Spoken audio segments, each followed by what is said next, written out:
What I've got here is the X35S from PowKiddy, and in this video I'm going to be attempting to answer the question, why? It feels like, was there even a person involved with the design, or has it been fed into some sort of AI software to go, there you go, there's another console design?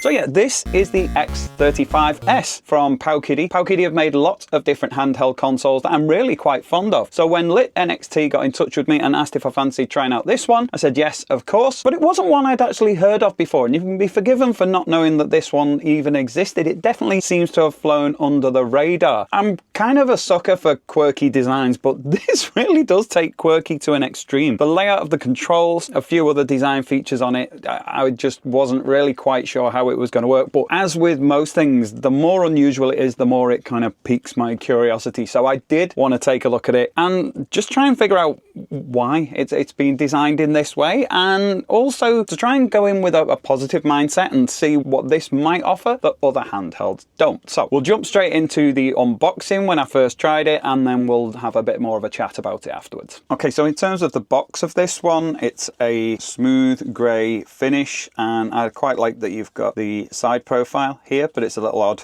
it's that way up. It might have worked a bit better if the console was that way up and then the sides would match, but that I'm being picky here really. You've got the reset and power button on one side, and you've got the volume button on the other. There is no information at all on the back. There is some information here which has a label over it. They come in a range of different colors. I could have gone with something a bit different, but this time I went for the orange. Now I'm not entirely sure if that is going to end up being the same kind of yellowy orange as this one, or whether it's a little bit more orange. I guess we'll find out, won't we? The box itself has got one of those kind of magnetized hinged lids, which I quite like actually. It's quite neat. That opens up there. We've got a screen protector here, and here we've got the console. Again, when you open up, you see the console this way. So I just think the design of the front, I don't know why they didn't put it that way around, but anyway, let's take a look. So it's got one of those little foam inserts, and then the console itself is sitting inside a foam section here with more bits and pieces underneath. So the foam section will remove. We have an SD card, we have a USB A to C cable, and we've got some documentation there as well. So we'll put the foam insert back in, pop the top piece on, and take a look at our console here. So yeah, it looked very similar in some ways to the console I was already quite fond of, but it's definitely different in a few other ways. First impressions of this, yeah, it's interesting, isn't it? Having the D-pad and the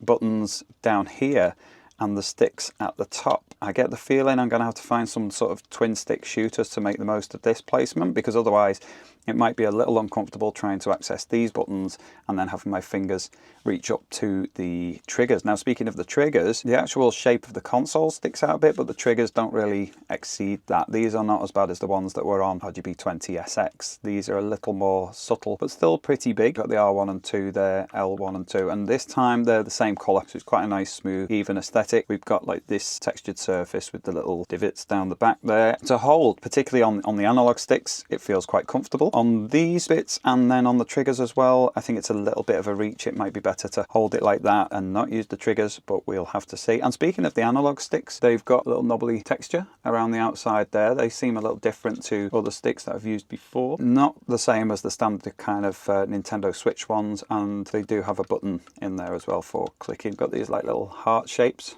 on the speaker surround there. This side, FT2 for our game card, and on the other side, the operating system, which has a card in there already. That is a 16GB micro SD card, which has the operating system on. So we've got the power, we've got the reset. There is HDMI out on top. There is a USB on the go adapter kind of port there. At the bottom, you've got the USB for power. I've mentioned this before. I like it when they're not side by side, because it's always hard to tell. If you've got the charger one at the bottom and the other one at the top for connecting a drive, for an external drive, it might be for a controller, whatever else, that's something else, or a Wi-Fi adapter, although I think it has got Wi-Fi. But any other adapters go in the top there, and it's the actual power supply goes in the bottom. There is also a headphone socket at the bottom. There are no games in there at the moment, but there is a SD card that came with it here. We'll pop that one open. I've got a 128GB card, which I believe is an optional extra if you are buying it from LITNXT. Thank you very much to LITNXT for sending this over for me to have a look at. I do love trying out all these different handhelds, even if they've been out for a little while. And I'm a huge fan of the RGB 20SX. I love that console, and if you look at these two side by side, it's definitely more orange than this one is. I thought they would look very similar, but side by side they are quite distinctly different in many ways. The shape is similar, but they are more different than I would have thought. As for the orange, I'm not sure.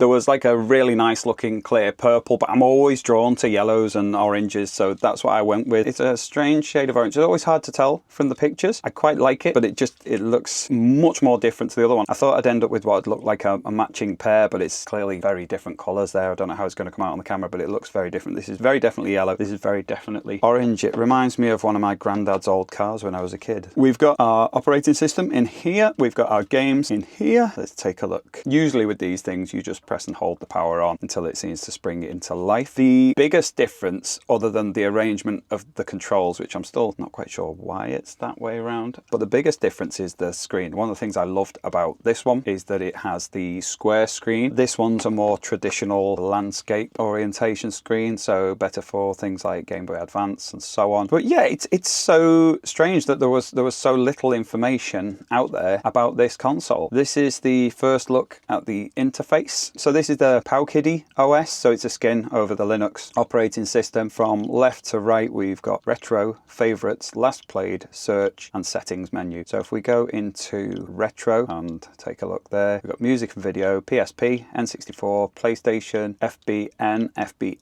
this is Final Burn, Sega, Dreamcast, Neo Geo, BGM2, MAME, CPS 1, 2 and 3, Game Boy, Game Boy Advance, Game Boy Color, Famicom, Super Famicom, Mega Drive. So if that's Mega Drive, I'm not entirely sure what Sega is. It looks like Saturn, because that's a Sega Saturn controller there. Neo Geo Pocket. So it's all the usual contenders. The actual hardware inside this, the processor, the RAM, everything else is actually the same as this. The D-pad looks slightly different, so we'll see how I get on with that, and also with the positioning of it. So where were we up to? Open board ports, DS, Underswan Color, Atari 2600, PC Engine. So it's got all my usual favorites on there. We'll just have a little look how the screen looks. We'll go with a bit of Game Boy Advance. So our list of games is numbered. We've got the usual kind of setup with the artwork, so there's the game box and the screenshot and the name on there and the logo there. If I go right and left, it goes through like a page at a time. Polar Express, it's nearly Christmas at the moment while I'm filming, so let's take a little look at Polar Express and launch that. So the screen on this, I think the resolution isn't quite as high.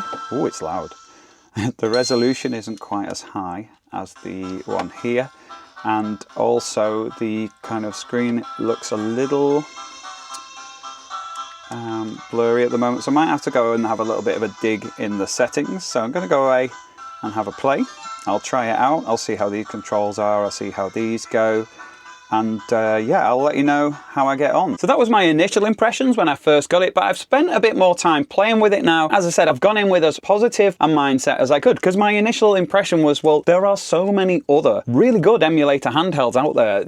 What is this going to offer over those? So let's just have a look at what we've got here. Right, so first of all, that control layout. With a bit more long-term gameplay, I have found that it's not actually as bad as I thought it would be, having the D-pad and the controls down here. It reminds me a little of the Sega Master System and Nintendo NES controller, where it was that kind of rectangular space and you were kind of holding it like that. It feels a bit like that, but it is a little odd being that far away from the display. And I did find that I was kind of, because you've got the trigger buttons on the back here, if your fingers are sitting on the triggers, your thumbs are naturally here by the sticks. But there are very few games. In fact, I couldn't really find any that would work on the SD card. There are very few games that would just have you using the two sticks. I tried to load up Robotron on MAME and it wasn't even there. And Smash TV, I didn't have any luck getting Smash TV. I was trying to find twin stick shooters. I thought that that might be the real selling point of this, because my hands naturally comfortably fit here. My fingers do kind of clash a little on the back. I find they have to kind of interlink a little bit to get the grip right, but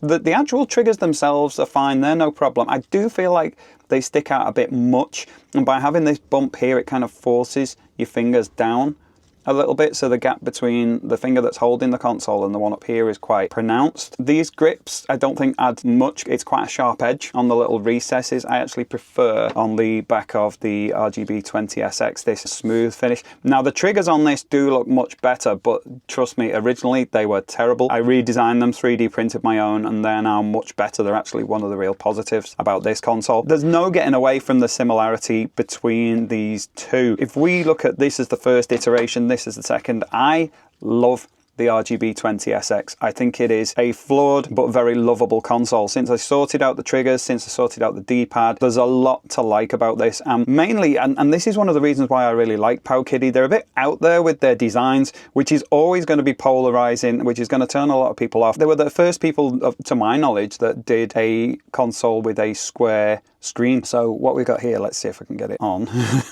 So we got the green light here to say that it is on.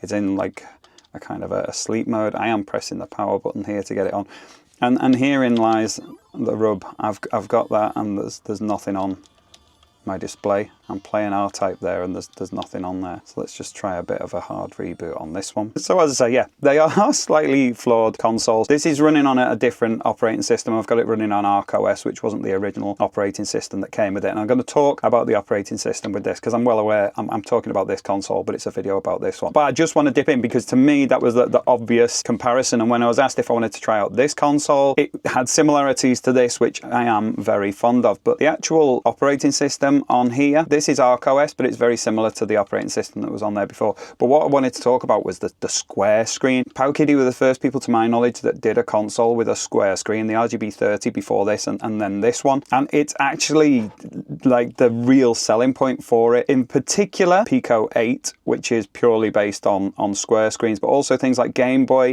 Color, Neo Geo Pocket Color, Game Gear. It's really good for playing those games. Like if I just go to, I was playing Skate or Die Bad and Rad before. There we go, Skate or Die Bad and Rad. Had this one as a kid. It's a brutal game, but because it was skateboarding, I love skateboarding, so I would play anything with that. The square screen really lends itself well to playing the kind of Game Boy games, whereas this has more of a 4:3 ratio.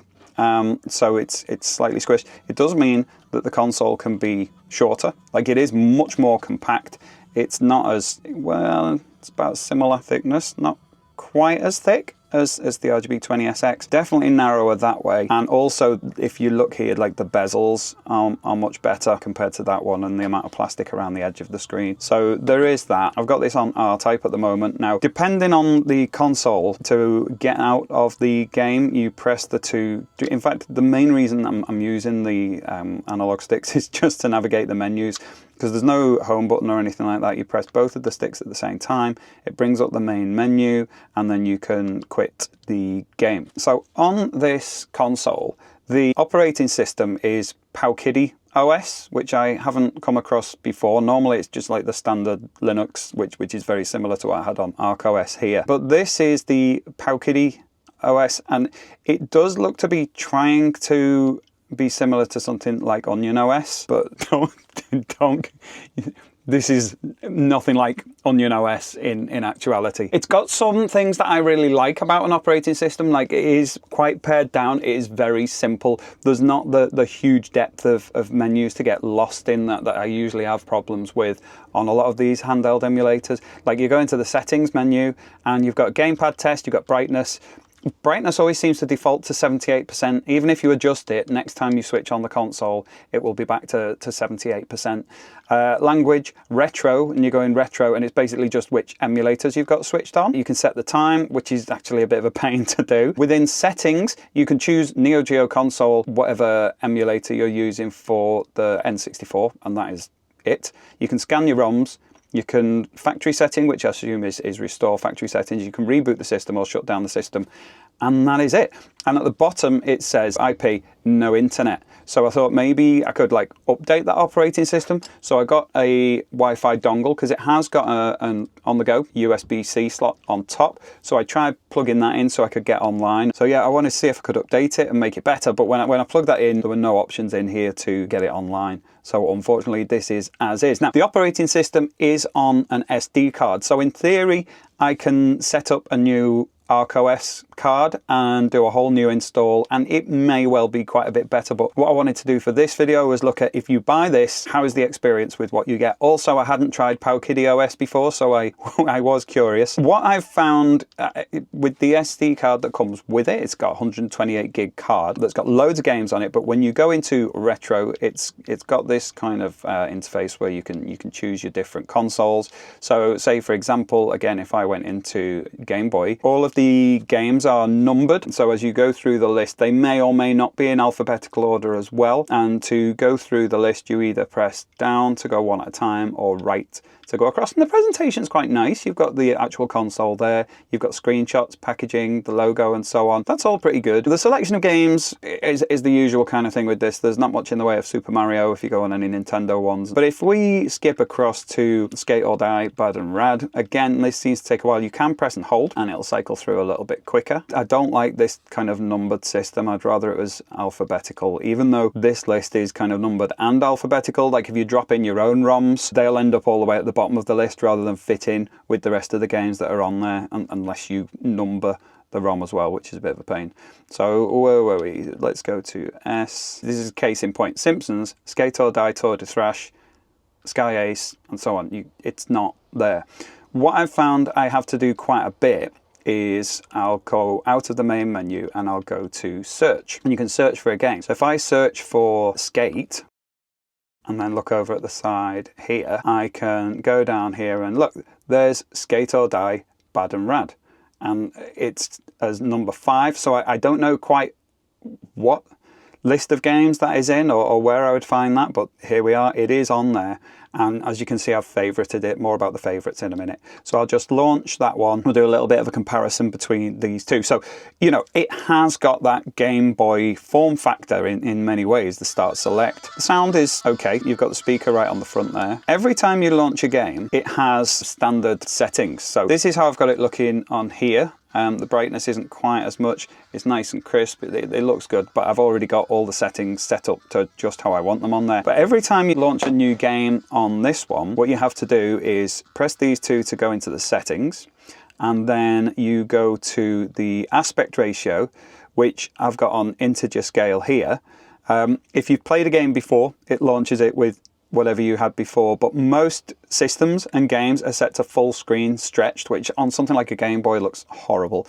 So every time I load a new game, I've been going to aspect ratio integer scale, and then on shaders you can go with GB palette. It should be a sort of a greenish colour on this, but it's come up in the black and white. So we'll come back out of there. There we go. You see how it goes to that green, which is meant to be like just like the Game Boy, but it's very, very green, and it kind of washes out the rest of the colour. So what I found works best on Game Boy is, again, if I press both of those, I'll go on the integer scale with LCD 3X. So it is kind of a nice simple menu, and if it applied this to all games, or if there was a way to apply it to all games, which I haven't been able to find yet, it would be really good. Because for Game Boy games, I find integer scale, LCD 3X, that was quite easy to find, and then I just come back out by pressing B and it will set it, and that gives it like a nice clean grid overlay. It looks pretty good, like side by side on this, the actual comparison between the two, this looks a little bit more authentically Game Boy now. So yeah, even though it's got the borders down the side, and even though obviously because it's not the square display, it's much smaller, it actually looks pretty good for Game Boy once you've got those settings right. And the only problem is that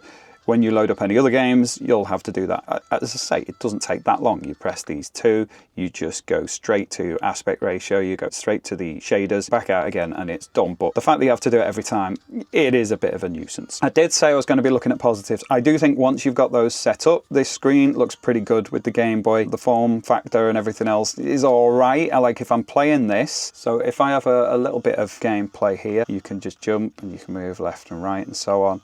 I can control it with the stick, so it's a bit more comfortable kind of going like this. Or I can go with the D-pad.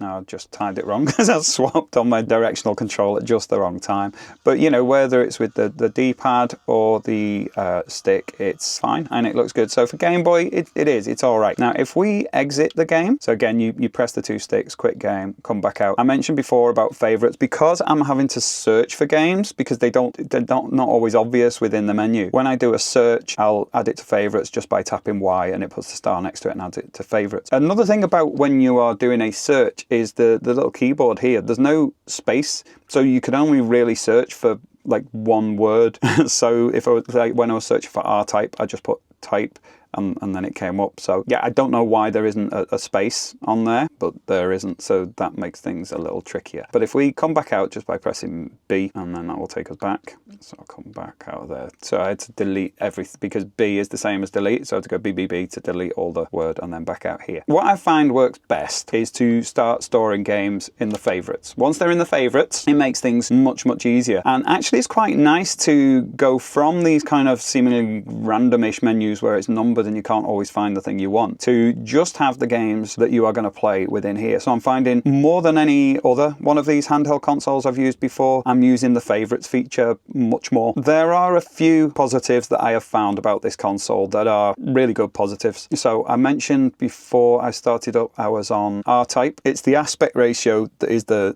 real strength in terms of this console. For me, in terms of this console, in terms of the screen, if I go to what is normally the option, so as I say, everything by default is set to full screen stretched, and if we come back out with the full screen stretch there, that's R-type on full screen. But if I go to integer scale, where on a lot of consoles you'd end up with it going much smaller or losing, you know, having like borders on the sides or on the top and bottom, if I go on this one and I set it to integer scale, I've found on like the arcade games, the scanline shader looks quite good. But if you want a crisper picture, the sharp bilinear 2x is quite good. I find if you go on HD, it kind of goes, well, we'll try it on HD. We'll see how it looks. There we go. It's the standard one where it's stretched to full screen with HD. Everything looks a little bit mushy, but I think that looks pretty good. And as you can see, you've got like the full screen there for this game. So when you're playing anything that runs on a 4:3 aspect ratio, that's where this console starts to look and feel really, really good.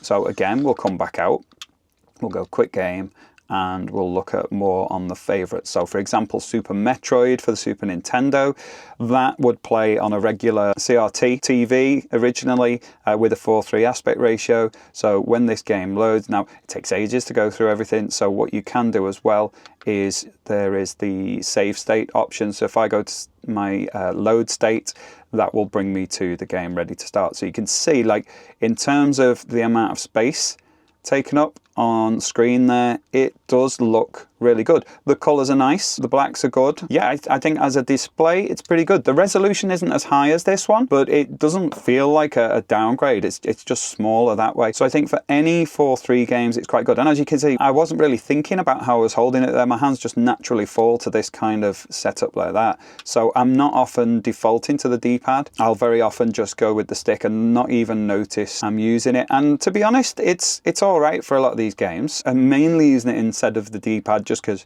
my hand's more comfortable there. I find when I'm on the D-pad here, I have to kind of get creative with whereabouts I've got my fingers to hold it, and again you're further away from the triggers if you're going to use those, and if you're on Metroid you will be using the triggers because you point the arm cannon that way or that way, so you will be using those. So I found that easier to be going that way. Once you get used to using that stick, it's all right. Having the buttons here as opposed to there, it's not ideal. I'd be more comfortable like that, but holding it there, not too bad. I haven't played any games through to completion or anything like that on it yet, so maybe long term might be a bit more annoying. If we come back out of here, one thing I have been doing is trying to find as many Christmas games as possible. So I've got loads of different Christmassy games. There's a lot on Game Boy Advance, it seems. Santa Claus Saves the Earth, Santa Claus Junior Advance. There's also Santa Claus Junior, which is a Game Boy Color game. So that's a good excuse for us to take a look at a Game Boy Color game in action. Again, I've already set up the aspect ratio. So you've got the borders down the side. So last time I loaded it, last time I played it, I set it to be on integer scale, LCD 3x, but as you can see when it loaded it didn't apply that shader. So if I come back out now, there we go, it kind of dropped into that, which is a bit more pixel grid overlay and actually looks really good for Game Boy Color. When you've got those kind of shaders on, it does go a little darker, so you can change the brightness of the console. But if you didn't have that shader on, if I went from LCD 3x to just HD and came out there, it is a bit brighter, but it looks a little bit more blurry on the edges of the lines. It doesn't look neat, it doesn't look crisp as the Game Boy games should. So what I find is on those, if I've got the shader set to the LCD 3x, it does look really good. I'm not actually gonna play this game. I'll come back out here. And again, because I've got my favorites menu there, it is not bad. So yeah, if you're on arcade games, the aspect ratio works great, unless it's something like Pac-Man when you're on a vertical aspect ratio, in which case this is great because the square means width-wise or height-wise, your display is going to be the same size, just rotated. So that's a real strength of this one. While we're on the subject of PowKiddy, and while this one's loading up, another one that they brought out that I was really quite fond of is this one here, the V10. This is a weird one. It's like you've taken a Game Boy and just kind of stretched it out to the side. So you've got this weird widescreen aspect ratio, but this is a little powerhouse for emulating Game Boy Advance because of the aspect ratio of the screen. For other things, yes, you have borders down the side, but for Game Boy Advance, this one is great. So again, they're weird, they're quirky with their designs, and I do like quirky, but this, it feels like, was there even a person involved with the design, or has it been fed into some sort of AI software to go, there you go, there's another console design? And when there's so much strong competition out, like really strong competition out there at the moment from the likes of TrimUI, from the likes of Anbernic, and some real creativity from PowKiddy. As I say, I'm very fond of a lot of their consoles. Why they're coming out with this one, I don't know. But I am warming to it the more I use it and the more I get used to its quirks, rather than kind of taking more and more against it the more it annoys me. It's not like that. It's almost like it's trying to win my affections, like where this one's got the smiley face in the buttons at the bottom. This one, like on the speaker grill, has got like little hearts. It's like it's trying to win my affections despite its shortcomings. But yeah, we've got, whenever you're playing any arcade games, you just go select to insert your coins and then start to play. Something like this Pro Gear here does look great on the screen. As I say, it's a lower resolution than that. I wasn't sure if the screen was going to look good. The viewing angles are really good. It doesn't wash out at all. It's a nice solid display. And size-wise, in relation to the rest of the console, I think proportion-wise, it's pretty good. So yeah, I think there's quite a good experience to be had in terms of playing the arcade games. Again, you can see my thumb has defaulted to the stick, but I can just as well use the D-pad. Now there are, as is common with these sort of consoles, there are issues with the D-pad, with the diagonal inputs. We'll look at that in a minute. Retro Game Core's got the Contra test. I ended up with the Polar Express test because you could do the same thing on that. But you know, in terms of positives, I am playing a game on MAME here. It's playing really well, and the display looks good. The controls are good, whether I'm using the D-pad or whether I swap to the stick. I can do that on the fly. I don't need to change any settings to go between those. And again, you can go with the two sticks. You can go to your settings there. Now I've got that set on integer scale. I've also got it set to scanline. And when we come back out, you'll see it kind of dropped into the scan line. So even though you've got that as your settings, you don't need to reapply it. It's like when you load the game, you had the settings last time. Those settings are still here. It applies the integer scale aspect ratio, but it doesn't apply the shaders until you go into the menu, back out of the menu again. I don't know why. It's a bit of a quirk. It's not the greatest operating system, but at least there aren't many choices in the menus. You can't generally get lost within those menus. So if we come back out, we'll quit the game. As I say, there's not much in terms of menus when you are on the main screen. I thought maybe it's like, you know, when you press start, when you're on here, does that bring anything up? No, you just get the option to reboot or shut down. That's it. So yeah, there's not really much more to do with that there. So back on favorites again, we're going to take a look at a few other formats. Oh, DS, it will do DS, and you can actually have the screens stacked one above the other. Obviously, if you're trying to squeeze two DS screens here, it is a little bit of a tight squeeze. But for something like this, where you've got Sonic Rush, where you've got the two screens and the display is sort of split between those, it does work kind of well. Obviously, the DS screens are slightly separated. There's a gap between them, so it's like there's a weird little gap missing when you're playing. You'll see what I mean when I load it. I think it's actually a bit of a positive in this case. I don't think it's too bad.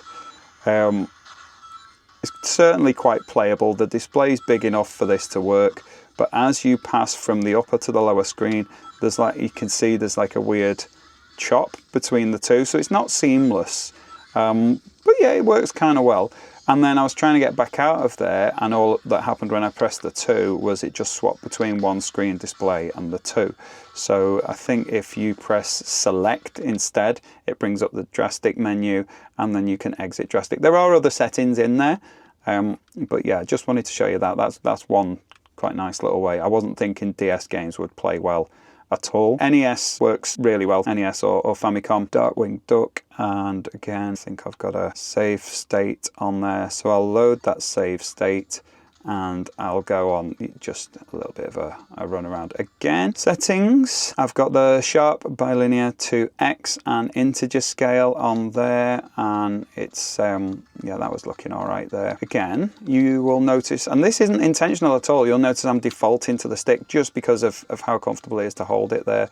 So I was going to have a go at opening it up and sort of doing the usual tape trick with the D-pad, but because of where the D-pad is and because I find I'm not really using it very much, I think I'll just leave well alone and use the analog stick instead while I'm playing on this console. So yeah, that means I don't have to open it up and mod it. I quite like the fact that the triggers are the same colour as the back. There's big gaps. The quality of the moulding isn't fantastic on those. There's a few little rough parts and things. On the whole, to be honest, it is more comfortable than I would have thought to hold. Let's have a look at my Polar Express test, and it also gives us a look at what it's like for Game Boy Advance, because I did mention earlier that this is an absolute beast for Game Boy Advance because you've got the wide screen. When you're on this, you do get borders, top and bottom, but it's not too bad. Again, your edges look a little bit blurry, it's just kind of smooth, and if I go into my settings, I have got it on the LCD 3X and the integer scale, so it should be a bit crisper, and then when I come back out it will probably drop back into that. There you go. It goes slightly darker from the overlay, but that looks much more like Game Boy Advance there. And if I go on load state, it will load where I was up to. So I mentioned about this, the contra test type thing. So if you hold down and then you nudge left and right, you can see I'm going nowhere near the left and right there, but I can quite comfortably move left and right, so you can end up with like just really inaccurate inputs from the D-pad, which is why normally I'd prefer D-pad, like the digital input, over the analog, but I just find the analog is a little bit more reliable just because it's a bit more predictable. This can kind of end up tending in the wrong direction sometimes, so I'm all but ignoring the D-pad, which is why I'm not going to bother modding it. This game, by the way, I don't know, you've got Christmassy vibes to it. You've got the occasional Tom Hanks screenshot, so you know there are some positives to it, but I can't say it's one I've played before. But I was just looking for some Christmassy games to play because it's kind of Christmassy time at the moment. So yeah, I'm going around collecting candy canes, and it's quite a chilled out game. It's not too frustrating. So yeah, if you're looking for a Christmas game to play, this might be the one for you. But definitely in terms of showing you the D-pad, I am absolutely on the bottom edge here, and I can still go left and right very easily. That's not great really, is it? Days Before Christmas is another one actually. This is not one to show off the console, but I don't think we've looked at any Mega Drive yet, so we'll load that one up and take a little look at how Mega Drive looks on there. Again, Sega Mega Drive 4:3 aspect ratio. The amount of space on the screen is just right. I will just go, I had that one on scanline, integer scale, so again, it'll probably apply it. So yeah, for anything NES, Mega Drive, TurboGrafx, Master System, Arcade, anything that had that aspect ratio, this is actually great for it. That's definitely, I said at the beginning of the video, that why would you want this, but I think that if you play any games like that, just like the strength of this is if you play a lot of Game Boy Advance, it's good for you. For this one, if you prefer NES, Mega Drive, Super Nintendo, this is actually pretty good. The display is really good for it. Street Fighter 3 Third Strike looked really good on it, so that was a really nice showcase for how good this screen is. Again, I tried it with the D-pad, I tried it with the stick, and it's definitely best with the stick for all of your moves, but it worked okay with the D-pad. Trying to kind of roll around and do your Hadoukens and all the rest of it was fine. Yeah, so integer scale and scanline again on this one. Now that's got the scan lines on there. Insert your coins and start. So yeah, I just wanted to show you how it looks with this game. I think it looks really good, and I think it shows off this screen really well, and it's the entire screen taken up. Yes, you've got the bezels around the edge, but they're not too bad. And again, like, although the size of the bezels are similar, this one has got the sort of more plastic around the edge. This one attempts to go much more close towards the edge, so it is good for that. One final thing I wanted to show you that I forgot was, if you are on something like Sega Saturn or Nintendo 64, there are fewer options for you to engage with. So if I load, say, GoldenEye there, as it comes up, you know how when I was pressing the 2 sticks to access the menu to do all of my screen settings and everything else on the other consoles, on some you just get this comes up, so you can either continue, save state, load state, or exit.